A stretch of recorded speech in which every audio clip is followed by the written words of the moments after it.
Joining me now, Director of Labor Policy for the Freedom Foundation, Maxford Nelsen. Max, wow, where's all this money going to come from? Well, there's only two places that the federal government, can get money. It can either print it and make all of the money that we already have worth less, or it can tax to raise those funds. And it can just take the money from us so it can turn around and give it right back. In this case, in the case of the American Families Plan, the $1.8 trillion plan unveiled by President Biden yesterday, it's going to be paid for through tax increases. And it's not going to just impact the people making over $400,000 a year. Biden said that again. But we all know by repealing tax cuts, by raising regulations, what they're going to do with minimum wage, that impacts middle-class Americans. Oh, it absolutely does. And a big component of the tax component of this plan is undoing the Trump administration's tax cuts from 2017 that did so much to spur economic growth and make the United States a much more competitive place to do business on the global stage. Those benefits were not just good for massive American corporations. Those things were good for the American worker, for the American economy. We had a great, highly competitive labor market going in the United States because of the economic growth spurred by those tax cuts.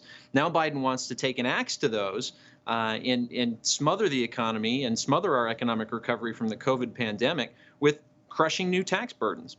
And when you talk about child tax credits and taking care of kids, that was Ivanka Trump's program. So when they're talking about all they're going to do for families, Ivanka Trump actually did a lot for families. And at the same time, we lowered taxes and we did all this. But here they throw in a few carrots. Oh, don't we sound so nice and generous? But in reality, it's all the other stuff that's in the plan that's going to actually cost American taxpayers and American families more than anything that they'd actually get back.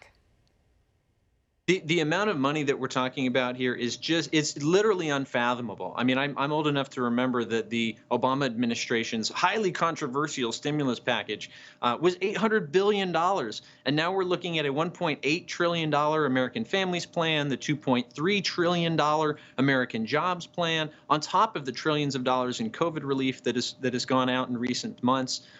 This is an incredible amount of money. And politicians are good at hanging a lantern on those things that the public likes and finds popular, and burying and not wanting to talk about, the political aspects of their program that maybe are less exciting and less politically popular. And so when you're talking about $4.1 trillion in new spending between these two packages, there's a lot of room to hide things that the public probably wouldn't be too excited about. And to talk about Obamacare again, it's like, does he forget how unpopular Obamacare actually was?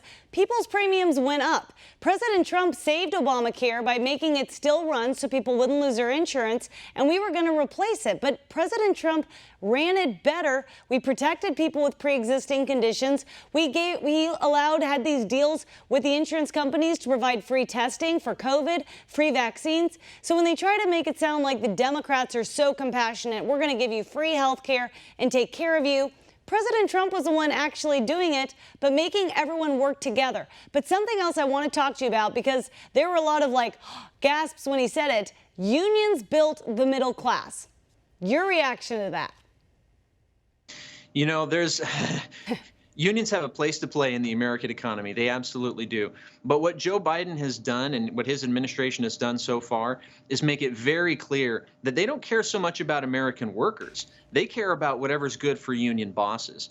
And they are doing everything they can to expand the ability of union bosses to force people into paying dues, to fund this massive political operation that defines the modern day labor movement. Joe Biden and a number of other far-left politicians are in office because of backing from organized labor. And so they are taking every opportunity to repay that support and to build progressive infrastructure through the labor movement by forcing American workers to pay union dues to support these radical organizations that support radical politicians. And minimum wage, real quick, I want to get your thoughts on that, because he's already passed that executive order impacting the federal employees. Now he wants to do this. How's that going to impact American labor? Well, anytime the government just artificially says that the cost of labor has to be this high, there are consequences. There are consequences for workers who have a hard time generating, either through their experience or their skills or their education, generating enough value for employers to justify continuing to hire them. And we saw this during the Obama administration as well. The Obama administration created a $10.10 an hour minimum wage for federal contractors, and that cost jobs. That closed down certain businesses. Now the Joe Biden administration is picking right up where the Obama administration left off and increasing it to $15 an hour. Again, that's going to increase costs for taxpayers who have to pay for these services. It's going to make it harder for these contractors to maintain payroll, and it's going to mean people lose their jobs. It's just so upsetting when you hear everything he's trying to do and how he frames it. Max, I have a feeling we're going to be seeing a lot more of you because the Democrats keep spending and we have to keep calling them out for it. So thanks for being with us today. My pleasure. Thank you.